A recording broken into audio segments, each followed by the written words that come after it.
to develop the land, and also future permit to farm and all those stuff, which I'll get in at a later date. But for now, I wanted to discuss the process of buying raw land in New Jersey, and boy, it is challenging. So I'm still waiting to hear back from the city council. So just to repeat, a few weeks back, I was waiting to get an answer from the zoning officer for the township I wanted to buy the property in. I did got in touch with the zoning officer, a really cool guy, and it happened that he had an engineering company. So our real estate buyer got in touch with the zoning officer through his civil engineering company. So we introduced ourselves, me and my wife. We talked to him. We laid out. Basically we lay out a small portion of our plan. We gave him a preview as to what we're trying to do, and he sounds okay with it. But the problem number one is the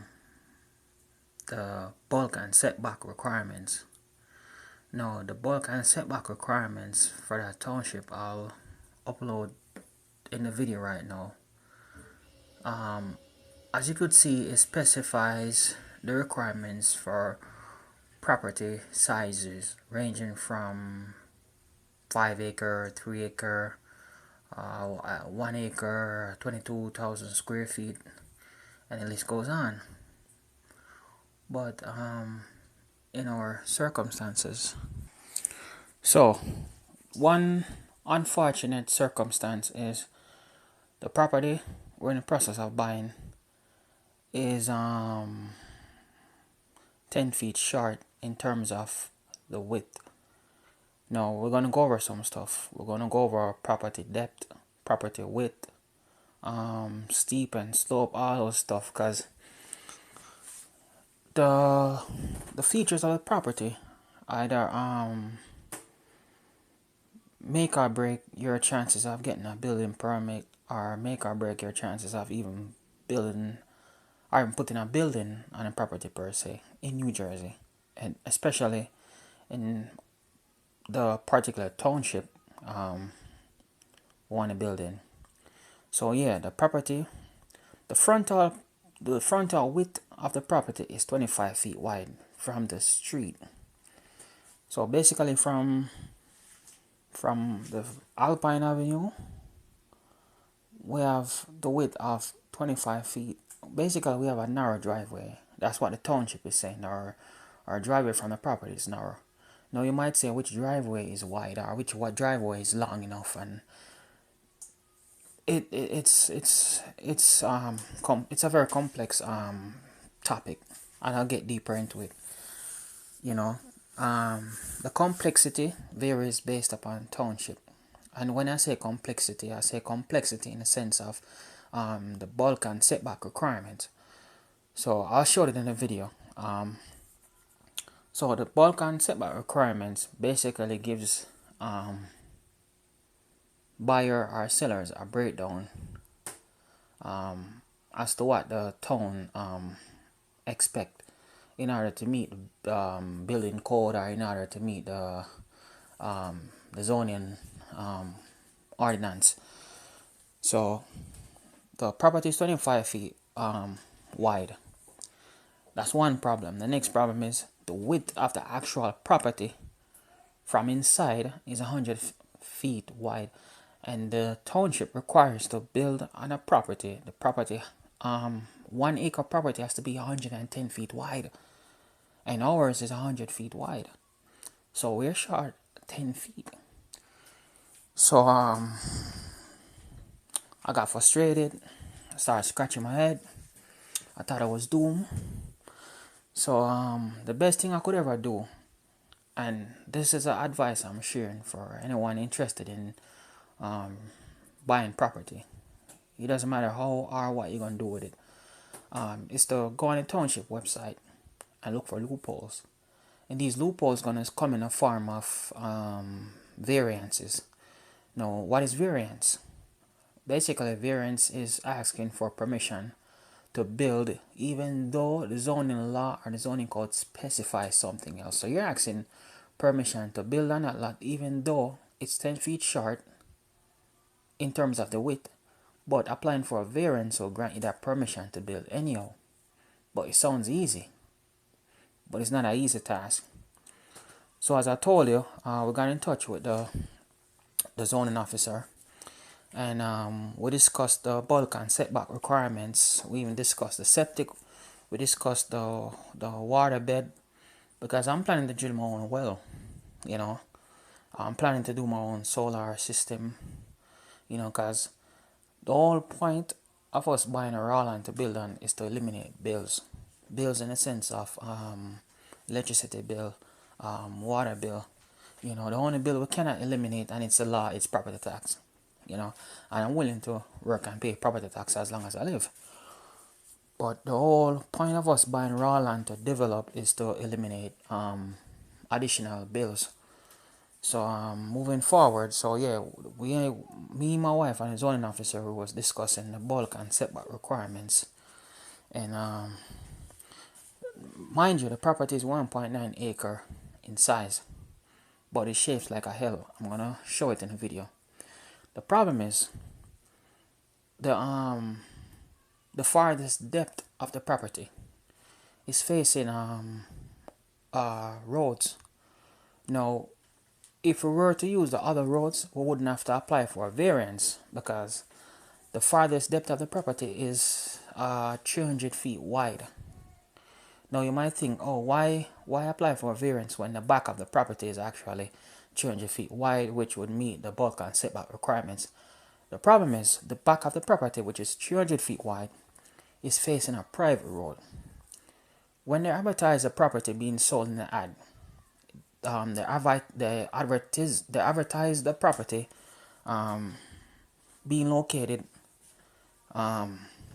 from point A entrance.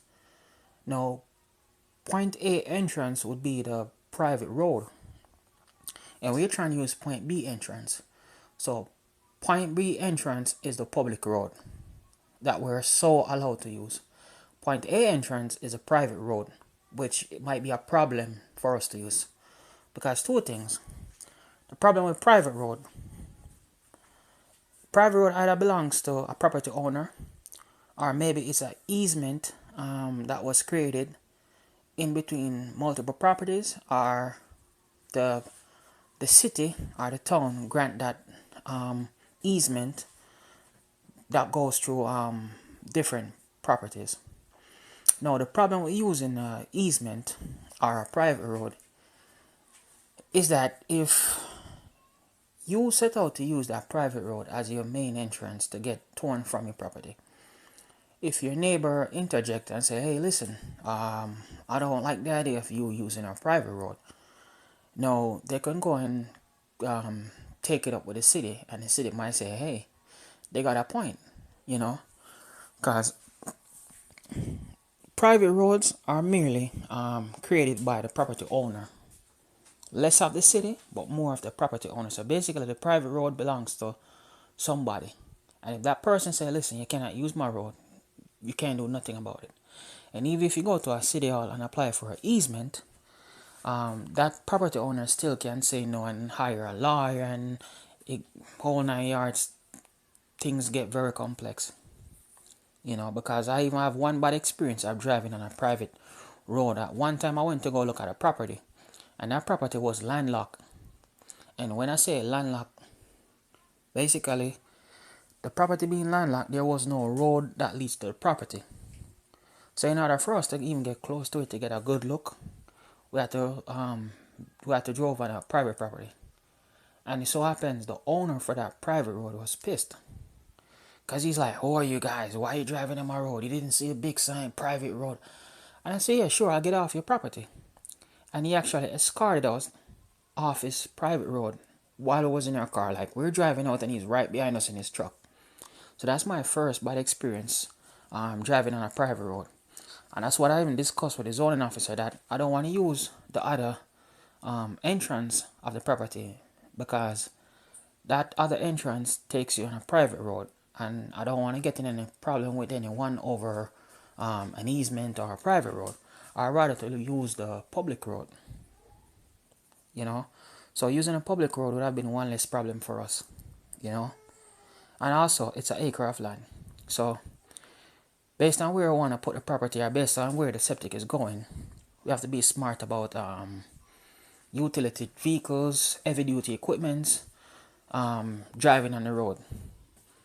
So strike number two, nobody don't want no heavy utility or no heavy equipment to be driving on a private road because that's going to be damage, especially if it's a gravel road. You know, for a truck that's going to carry an excavator, that's a lot of tons. I'm talking about thousands of tons. You know, and if it rains, that's going to be an additional problem. So I don't want that. So we decided to use the public road for entrance for our property. But the problem is, like I said, the driveway is 25 feet wide. And looking at the bulk and setback requirements, the property has to be 110 feet wide right off the bat. The property is 100 feet wide from the inside, you know. So after you leave the driveway, first of all, after you leave the public road and you leave the driveway, you actually got inside the property, it's 100 feet wide.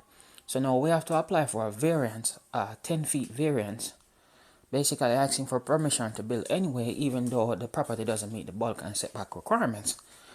And the best thing about where the property is located on the township is that they do offer variance, because most of the time you're going to find a township and some cities or city hall, they don't offer the variance, period. They do not offer variances for property, period. Because two things.